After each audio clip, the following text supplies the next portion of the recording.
Hey guys, BK09 here, giving you another episode of the Flaming Snake podcast with the Commissioner of the IPDL, Galactic Empire. Hello. This week we will be talking about Week 1, the huge Week 1, and what will be going on in Week 2. So, It's Week 1, how huge could it possibly be? It could be pretty huge, especially when playoffs come around. So, it's Week 1. So anyways, with that being said, I will let Galactic talk about each week, or each matchup in the week. Okay, and that's simply because of the fact he's afraid that he'll talk over me, and I told him a million times and everything. It's a podcast, there's some professional element to it, but I know that you guys want to hear us bitch and argue with each other, so I'll get to that. So, first off, I want to mention that my match has not happened yet versus Afonso. Afonso is on vacation, and before the draft even started, I gave him the entirety of his vacation, and that he will not have to battle until he gets back. He will be getting back on whatever day he gets back, I don't remember. But sometime this week, and we'll be battling soon after that, so you'll have an update for that one in the next video. So that one is indeed coming. So the next battle we have here is Pred versus Bryn. You see here that Pred defeated Bryn 5-0. So I'm just going to go over some of the notes that I wrote down about the battle. So there were some there was a lot of couple missed moves. I believe there was a missed focus blast. And they were kind of unfortunate and everything for Bryn and everything, because they would have done chip damage on Scizor and stuff like that and everything, but I really don't think it ended up determining the battle at all.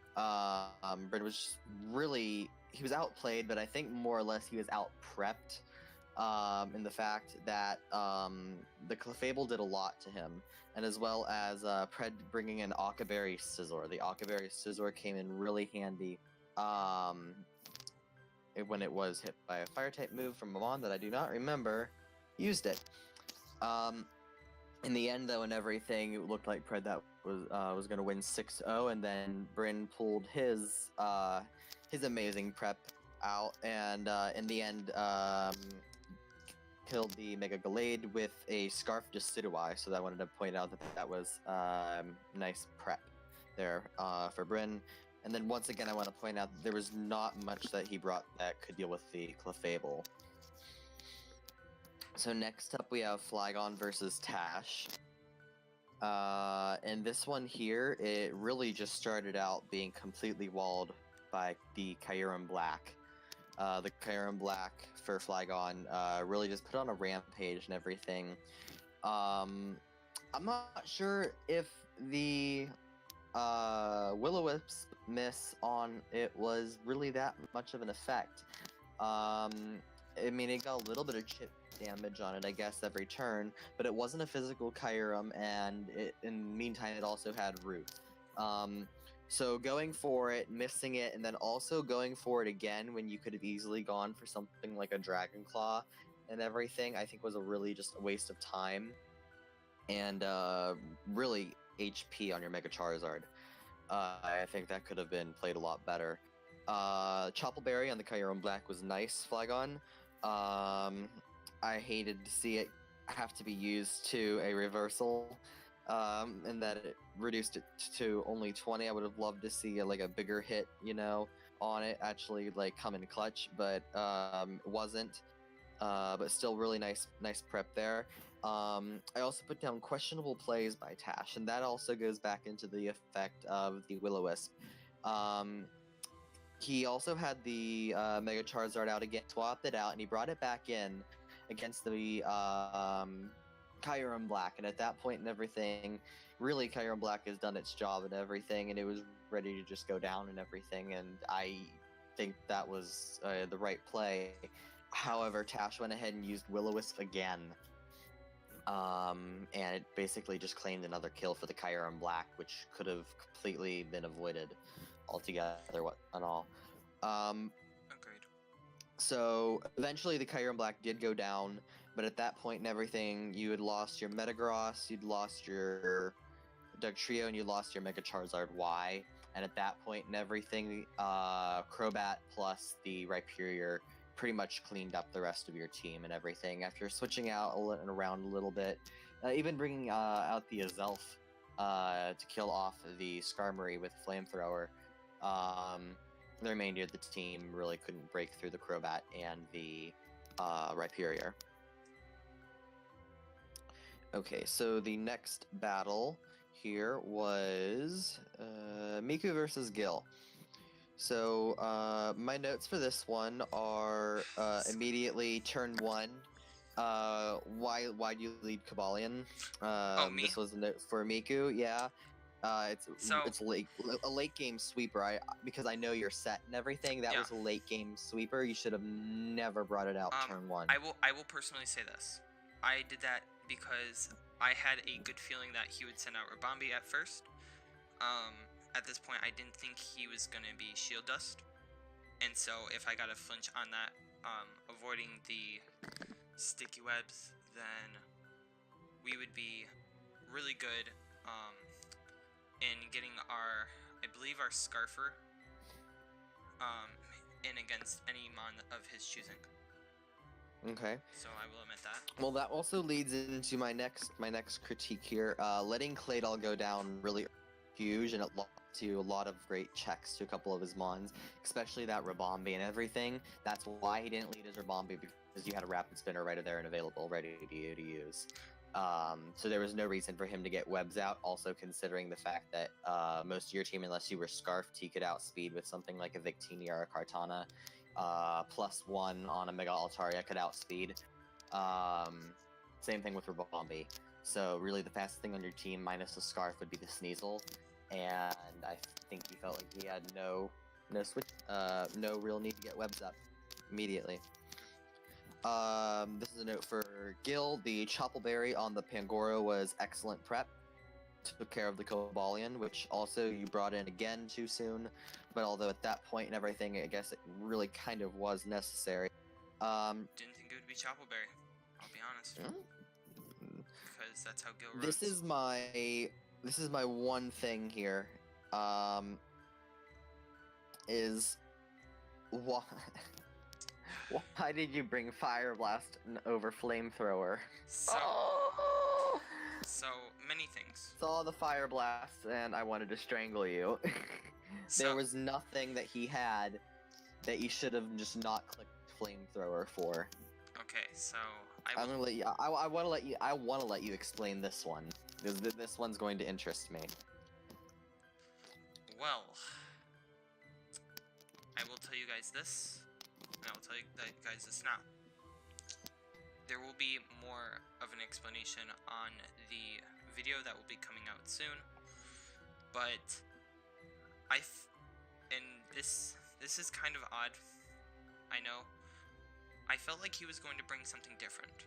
I felt like his Kartana was going to be especially defensive with a Selfest or an Akaberry. In which actually, maybe the Akaberry, maybe even the Assault Vest. Even though Kartana's special defense isn't really that good, I feel like I have a good feeling of how Gil plays. He's more of an unexpected type, and so yeah. Okay. Overall, I have here Miku played okay. Prep needs a lot of work. Also in the fact that Gil was a little bit under prepped, he made a really nice prep though into that Choppleberry. And his game execution was perfect. However, I do think that there were some spots where he could have prepped a little bit better. And, especially in the fact that I know obviously the Milotic went down and everything, but the Kartana really I see was the only pure answer to the Milotic, unless the Victini had Bolt Strike. So there is that as well. So I felt like that at least one more, at least small counter to Milotic should have been at your disposal.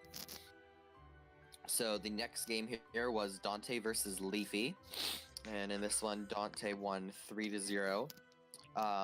Turn 1, the Swellow got a crit on the incoming Sableye, which had not megaed yet, and that got rid of a huge threat turn 1. That prevented burns, automatic burns if you wanted to use Will-O-Wisp that are toxic. Although Dante came prepared and everything, and have this down here later and everything, he brought a Rest Mega Ampharos, which is nice in itself and everything, but it's also a common set. But he used it really well, and it ended up keeping him really his differential up, and that's how he was able to win the game. I will skip this here. You let Reuniclus go down way too easy. That thing should have been brought in later and everything when the Swellow knocked down a little bit as well. But as well as that Mamoswine. That Mamoswine was a massive threat that I think the Reuniclus should not have been able to deal with. You should have gotten rid of the Mamoswine and potentially even the Toxapex before you send out that Reuniclus. That would have been your late game sweeper. Another note, I'm gonna go hard on you here, Leafy. I'm so sorry. You didn't have enough offensive presence. You had that Reuniclus. Celesteela was I don't know what your Mega Sableye set was and everything, so I can't say anything. So really, to me, your only pure offensive Mon was a setup potential Flygon. And I love how Dante put the first thing that he said wasn't even good luck, have fun. It was epic, no conk. You didn't bring your Conkeldurr, and that did a lot to Dante's team, which I question. It does sound like Dante, no lie. Exactly, epic, no conk. It was Actually, that's 10 out of 10. So the last thing I'm going to hit you hard on here is your counters to Toxapex were none. Minus the Flygon, and Flygon is not the best counter to the Toxapex, obviously, because Toxapex can run Liquidation, Ice, I believe it gets Ice Beam, which just goes down. I do question, wait, no, that was, a few plays made by Dante, specifically the one where he had Heatran in on the Flygon and stayed in. It does get Ice Beam. Yeah, that's what I thought. But he stayed in on the Flygon, and really, Earthquake should have been the play for you, Leafy. But you made the predicting him to switch. I don't know into what though. Because I don't know why you wouldn't have just used a different move, because you went for Fire Punch. So unless you're trying to get a burn on something, potentially, I saw no reason not to. If I were to add a statement, possibly, if he really wanted to check that Toxapex with Flygon, he could have probably brought Ground EMZ, get it knocked out really quickly. Not if it's max defense and everything. Possibly. I don't think it dies to it. But anyways, like I said though, you really had no checks to it. But like I said, that, and then the question, I think that was the most questionable play, was leaving your Flygon Heatran in on that Flygon Dante. That was bit bold. And then then I said Rest Mega Ampharos was nice. So next up is Nick versus Tepig, which you all got a preview of the score of that game last week. Tepig had early momentum, Volt switched out, had Zebstrika versus Arcanid, and Volt switched out as Arcanid switched out, giving him a really nice offensive momentum. However, he lost it just as fast as he got it when he lost his Latios to the Komodo. Latios Shy Shocked the Komodo, did not kill it, and in turn, Komodo did kill the Latios. I believe it was a Dragon Claw. However, this did leave Komodo pretty much useless at that point. The Mega Beedrill got a crit on the Bronzong using U-turn to kill it.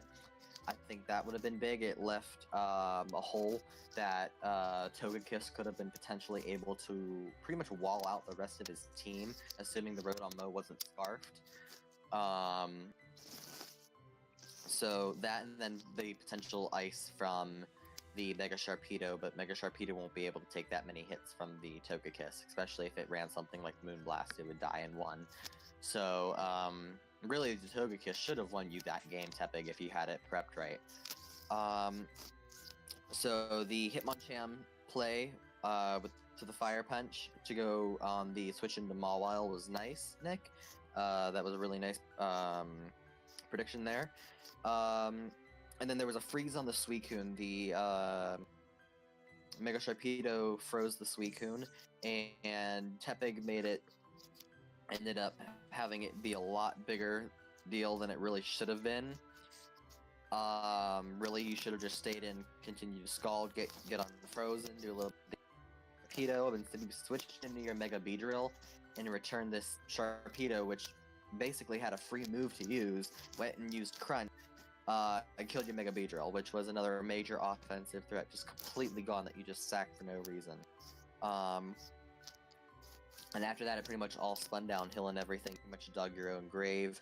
The Togekiss was weakened by a Volt Switch from the Rotom Mow, and after that and everything, Rotom Mow came in after the Mega Sharpedo went down and just clicked Thunderbolt to win the game against the Suicune and the Togekiss.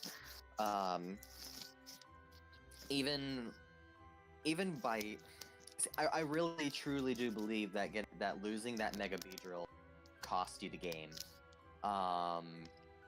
And I think that was just a really stupid play. I'm just gonna be blunt with you. So, next battle was Celebi versus Cynthia. Cynthia won this one 3-0. My first thing was turn 1, setting up with Xurkitree and everything. Using your Z move turn 1. I thought it was way too soon. You could have done that a lot later in the game, especially if you had something like HP Ice. I think that would have worked a lot better in your favor. You would have been able to take out Manectric, potentially. I don't know exactly what your moveset was, but the Zygarde wouldn't have been in much of an issue. But I absolutely love the initiative that Cynthia took with that, expecting the Z move, went into her Tapu Fini, and prevented Amon Fruit from going to sleep by using the Z Hypnosis. So that was absolutely perfect play there by Cynthia, and I wanted to commend her for that. However, though, before the Zerk did go down, it did get a bit of a really huge defensive threat in Jirachi.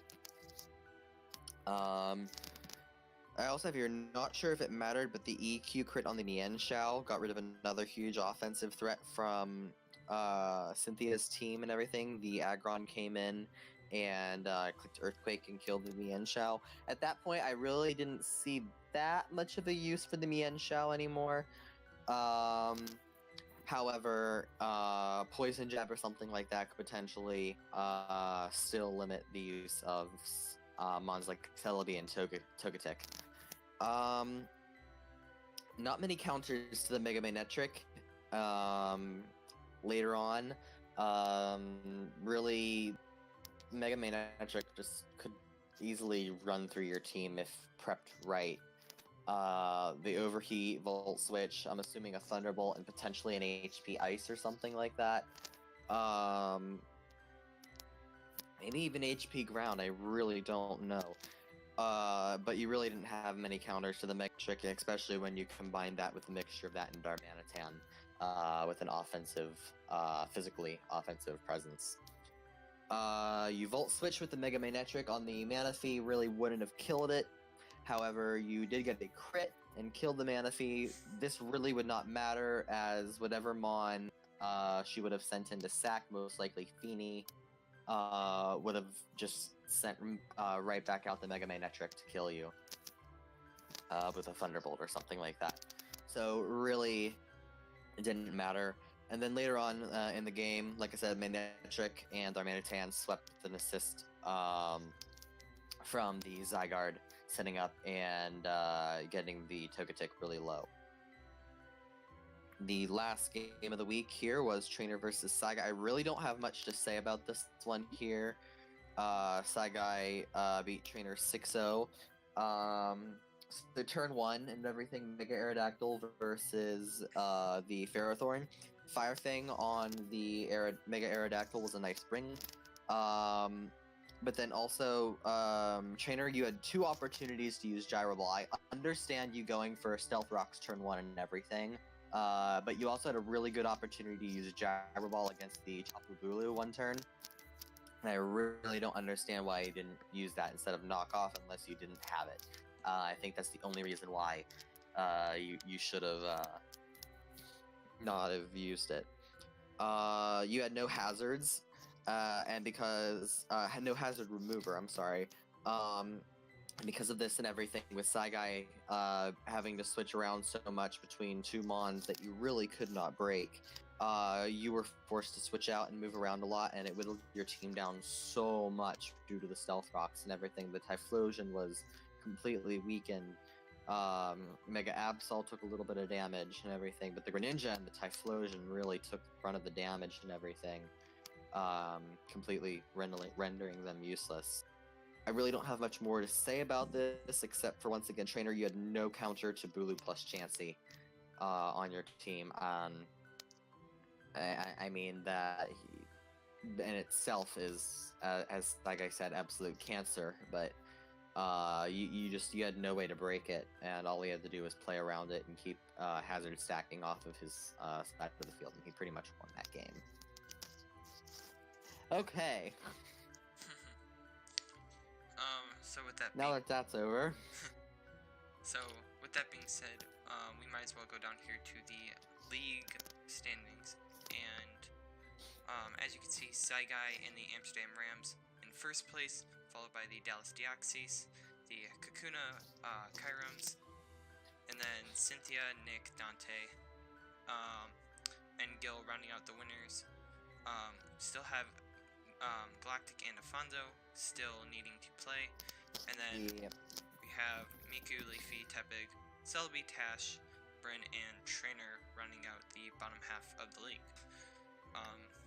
And personally, I do think there were some shocking moments, of course, on my part as well. Can't wait to see what happens with Afonso versus Galactic, and honestly, I still have to finish prepping for him too, because I know the day really haven't even finished prepping for him yet. So I'm almost done though. personally, I will give my analysis on a few of these battles that I've actually paid attention to. Dante versus Leafy, great match. Again, just didn't have anything for the Toxapex. Trainer Didn't have any offensive presence though either, minus the Flygon. I mean, make some trades, get some more offensive pressure, or at least bring more offensive pressure, because you had an Electivire, you have an Entei, you have a Roserade. Oh wait, no, I'm an idiot. That Sableye was not a Mega. The Audino was a Mega. Fuck me. Maybe it was just a sack. I don't. Still, I don't think worth it and everything. You could have burnt something or did some other shit with it. Yeah. But no, I mean, like, bringing like no other offensive threats and everything really hurt you. You need another offensive mon on your team. Yeah. One that you can set up with and just completely wreak havoc. True. There's also bulk up Conkeldurr. That's a really good setup sometimes. Okay. So then, Pred played as usual. Flygon also played as usual. I don't understand why Will-O-Wisp probably predicted a switch or something, but is what it is. I'm not going to talk about my battle because I will get more into that in a later video that's coming up. I don't really want to do that video, but it is what it is. And basically, I do want to explain trainer versus Saigai. Um, There's nothing that needs to be explained. No, I said no, exactly what happened. You couldn't I beat Bulu plus Chansey. no, that is understandable. What I'm saying is, Saigai, you did play good. Trainer, you also played good. But one thing is that Saigai just kind of knew what he was doing, while Trainer was more like trying to focus on getting rid of the Chansey Bulu, because without Chansey Bulu, I think Trainer could have pulled that game back. Of course, after watching Saigai's video, it was basically a 50-50, I guess you could say. He had some heat. You have to admit he brought. Sadly, I will admit that. Leave it to Saigai. Anyways, with that being said, let's get on to week 2. Well, no, we have to go over which ones we got right and which ones are wrong. Now, I don't have a good enough memory to remember which ones you predicted would win. I went 5-1. I don't even remember who you picked. So. I said Pred, Flygon, Miku, Dante. I predicted Nick. I think I predicted Cynthia, and I predicted Saigai. So I think I actually went 6-1. I don't remember who you picked for Cynthia versus Selby. But I think I picked Selby for that one. I'm not sure. I'm so sorry if you look at the battle and you call me last video and call me a liar, but I don't remember. I know I picked Pred and Flygon. I picked Gil. I'm pretty sure I picked Leafy. I could be wrong. I think you did, yeah. I know I picked Tepig, or at least I would have. I think I picked Celebi, and then I picked Saigai. So at least for ones that I know I got right 4. So I'd have to look back. Yeah. All right. But really, before we move to week 2, I do want to point out though that the Thunder and River divisions right now. If I happen to beat Afonso for week 1, that will mean the entire Thunder division will lose their week 1 battle. So that'll be a little bit interesting there. But then I also want to point out that 3 out of the 4 teams in the River division have won their battle. Pred won, Nick won, and Dante won.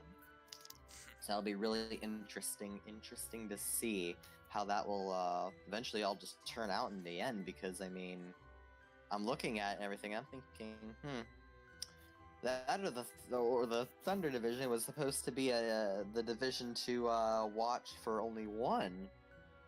I'm looking at River here, and I'm starting to rethink my hypothesis about that there. Because I mean, those teams are playing nice. They're playing nice. So Yep. week 2, I will let you go first, so the people will stop. They can stop hearing my wonderful voice, because I'm sure you've heard it enough already. I do apologize for not talking too much. Again, kind of late, and as well, I really didn't have that much attention. That and because he didn't want me to interrupt him or him to interrupt me, but I'm doing it anyways. I mean, it wasn't that bad, but you know, I just. That was your main reason. It was your. For saying you're going to do the battle recaps. I'm just like, why? Because because we're talking over each other like we're doing right now. It's great. This is what we need. I personally did not pay attention to half of the battles, nor did I really want to talk about my own battle. Fair enough. I was upset after that battle. Anyways, so first up we have Saigai versus Pred, a probable game of the week. It's the game of the week. I'm not even going to. Yeah, I'm not even going to deny that one. That one's gonna be the week. Yeah, that's the top 2 teams in the league so far. Facing off. This is going to be a big matchup. After knowing how Saigai plays, seeing how it's not that big of momentum. Neither of these teams have really big momentum, I guess to say. But I do think Pred will walk away the winner 2-0. Okay. I'm looking at these teams here and everything, and I'm looking more at the teams than I am anything else.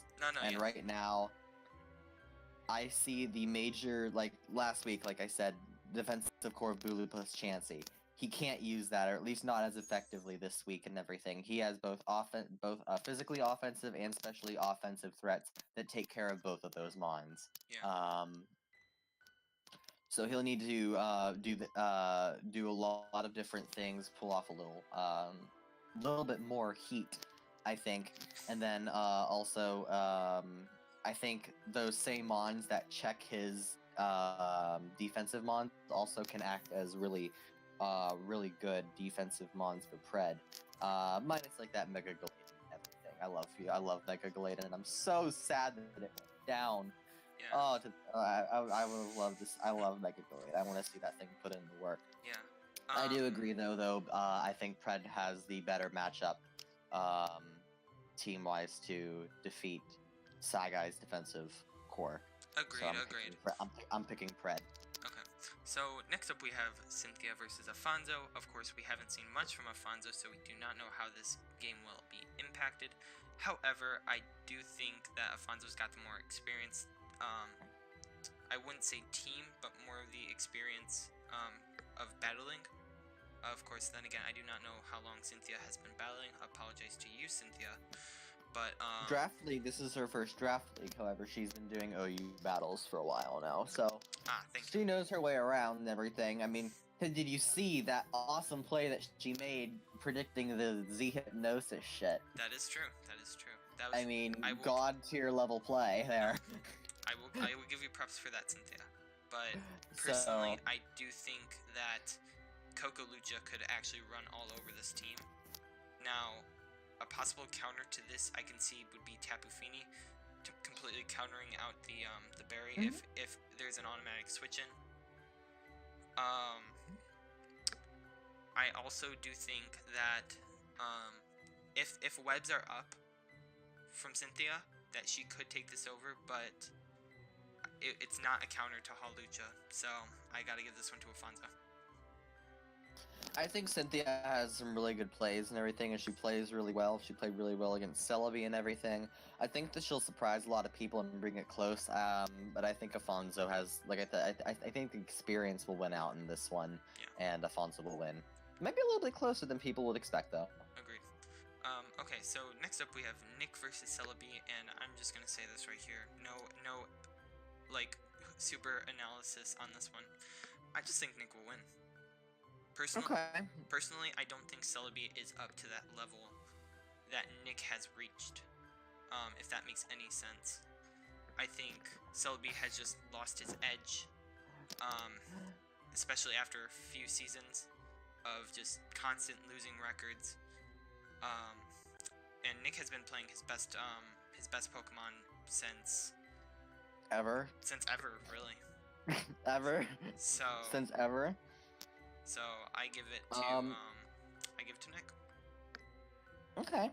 I like what you're saying here and everything.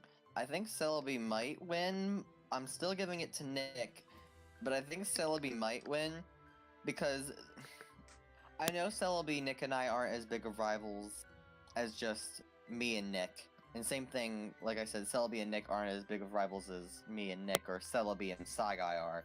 However, at least back when Nick and I first started, the three of us, Celebi, Nick, and I, we played a lot together, and we were in a lot of draft leagues together. We'd battle each other a lot. We'd win and we'd lose versus each other a lot. And then in Season 2, all three of us were placed in the goddamn same division. And it turned out being the worst division in IPDL history. That is agreed. Where the winner walked out of it with 3 wins. Fuck. Criminy. So I always hold the Nick versus Celebi battle to another tier and everything. So I want to say Celebi has the potential. I just really like how Nick's playing right now, and I just can't go against it. It is agreed that Celebi does have some good potential. I just don't think he has a history of beating Nick well too. That is true, but I just don't see it. I think I'm gonna go and move to the next battle. I'm trying to figure out what flavor of hard candy I want to eat next. Oh god. Alright, so I next think up, I'm gonna do lemon. we have Leafy versus Tepig, and this for me... Leafy. Oh yeah, I was like, wait. I thought. Nah, Never mind. No, that's the next one. We're doing week 2 battles. I'm sorry. We were just talking about Nick, and he played Tepig last week, and my mind went like, wait, what? No, he played Nick. What? So this is a really tough pick, because after seeing Tepig's Poké Rust get into effect here, and then seeing Leafy kind of just break down due to defense, I kind of had to look at this on a defensive standpoint just because of that. And from what I remember, because I cannot see his team right now, there it is. His Tepig's defensive mons are basically Suicune, Amoonguss, Donphan, and possibly even Togekiss and Kofagrigus. So, seeing that's 5 right there. We have to kind of see what type of checks, what can check his defense, and I just don't think it'll be enough to destroy Tepig's defense. So, I'm going with Tepig, and I'm going to say 3-0. Okay. I'm gonna go with Leafy with this one here. Although I do think the only way that Leafy wins, if, oh God forbid these words, hope they never come out of my mouth again, only if he runs full stall. No. Oh, No. I feel like I need to wash my mouth out with soap after saying that, but Yeah, leave that to Leafy's Saikai. offensive threats won't be able to defeat Tepig's defensive threats. However, same hand though, Leafy's defensive threats can beat Tepig's defensive threats. Okay, that is agreeable. Amoonguss and Suicune, at least more or less Amoonguss, can go down to Celesteela pretty easily. There's not much a Donphan can do to the Celesteela as well. That is agreeable. Suicune and everything is, I think, a setup fodder for Celesteela. I used it as a setup fodder. I used Celesteela as a setup fodder for my Suicune in a battle I had last week in another league. Worked out well. Suicune swept. However, he is an easy switch into something like Roserade, Electivire, or even another defensive mon that could potentially toxic it if he's not running the correct Suicune set with Mega Audino or something. Yeah, that is... That and Vaporeon, as long as Vaporeon doesn't stay toxic and keeps from being toxic and everything, But really the Suicune can't touch it. So I think if Leafy brings more defense than offense this week, yeah, I have to stop saying that. I think Leafy's defense will outdo both Tepig's offense and defense and earn him the win. Okay. I will say that not Leafeon, Vaporeon does get Heal Bell, so possibility that he keeps this thing out of toxic. But next up, actually we can't even talk about this battle because Dante is a meme and he already did his battle. So thanks a lot, Dante.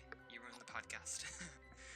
Yeah, and some idiot decided to be a wonderful idea to actually update the document, because I have a few other people that have access to the document in case I'm not available. Some idiot decided to, I'm gonna say it again, you idiot, updated the document for week 2. Leafy.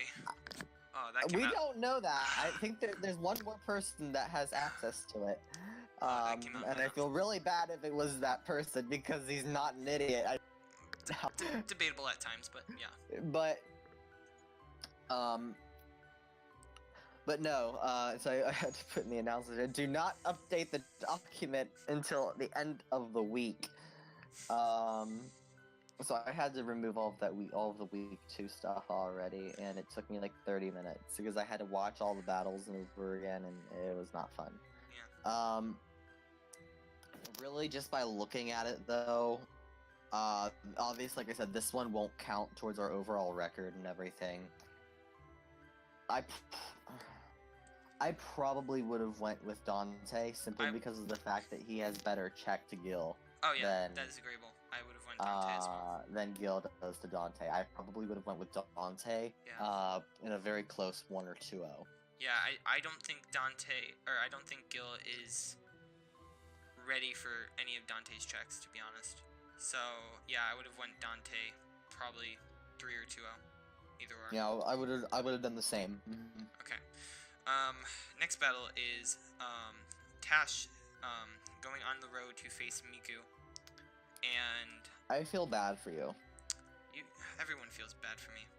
I feel bad for you because Tash got absolutely obliterated versus Flygon last week, and either he's going to fall apart even more and you're going to destroy him, Not gonna happen. or he's going to be pissed and he's going to absolutely obliterate you.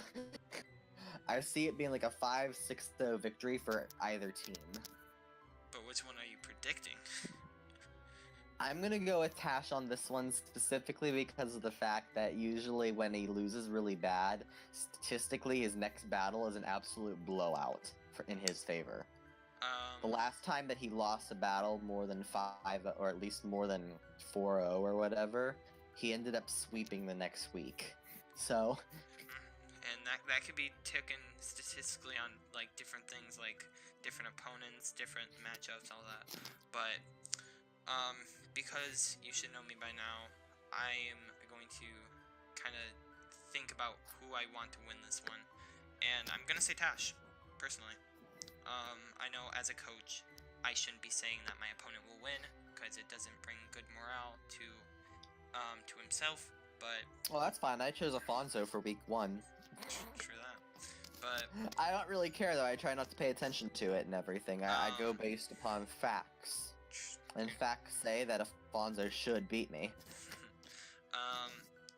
I personally, as I'm looking at Tash's team right now, I think I want to say this without like giving too much, but he has some really good counters for some of my mons.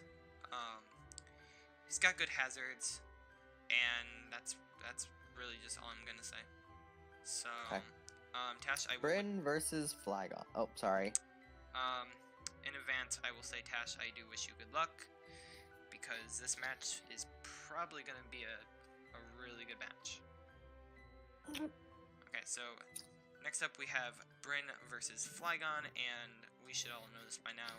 Bryn probably memed, so I'm going with Flygon. I'm going with Flygon, but I think it'll be a lot closer than you. Bryn is actually going to put in the work this week against Flygon, and I think it'll be a lot closer than you think. I do think. In fact, I do kind of even see Bryn pulling off like a 1-0 win, but I see it's hard to vote against Flygon. 3 or 4-0 Flygon. That's my final. Mine's a 1 or 2 for Flygon. Okay. And the final matchup, Trainer hosting the Pittsburgh H/ and Coach Galactic. I really. I love how you introduced that one all formally, though. Yeah, because it's a nice ring to it. Because I'm nice. Yeah, I'm sure you are. There's a lot of things I have to say about this battle. It really just depends on how each battler plays. I mean, I know Trainer isn't really happy about the 6-0 loss. Little down on it. Had to pick him up. I know. And who had to pick you up? Nobody, because nobody picks me up. Yeet. Anyways. That's rich. Anyways. Great matchup on both sides. I do think it's going to be very close, but I do feel like you have the better matchup, so I'm going to say you in a 2-0. Okay, I can respect that and everything. Also, I'm gonna go with myself. I'm gonna go with myself on this one here, and I'm not going to say for any reason why or why not, and everything. But really, I'll find out more once I battle Alfonso. I want to figure out what my team is like, and I still don't know that yet. And it's really annoying because I want to play his team here and everything. So, and I have 3 battles to do for the IPDL this week. I have one versus Alfonso, which for last week. I have this one, and then I'll be going on vacation, leaving. I don't know when this is going up, but I'll just say okay, I'll just say Sunday, because you all have no idea what Sunday I'm talking about anymore. And by the time half of you read this or hear this and everything, whatever. But yeah, I'll be going on vacation. I'll be going down to Phoenix for a week, so I will be gone. So I've been working my ass off, trying to get battles done and rearranged and everything. So it's going to be a very long week for me here. Um, So so with 3 that, IPDL battles. It's I'm not looking forward to it. so with that being said, we will try to probably have a special guest on the podcast. I know I will be doing that alone, sadly, but it is what it is. Sorry. You said this Sunday, correct? Yeah, I leave Sunday morning. Which means okay. So I don't know how many I'm gonna And be I will doing not alone. be staying up. So I will not be staying up Saturday night if all the battles are done on Saturday to do this with you. I got a plane to catch, and it's damn early in the morning. I have to be at the airport at 6:45. Not happening. Jesus. See, I'm a person who loves sleeping, so I require like 8 hours of sleep to even function, and then 10 if you want me to be happy while I function. So. But we will have the whole podcast schedule figured out soon. And with that being said, that's really all we have to say for this podcast. If you enjoyed this, hit that like button down below. Subscribe if you are new, and subscribe to the IPDL Twitter page because without that sponsor, I probably wouldn't be doing this right now. Sponsor? Oh. We are sponsoring people now. Anyways, with that being said, thank you guys for watching, and until next time, peace out, Meekwins. Bye.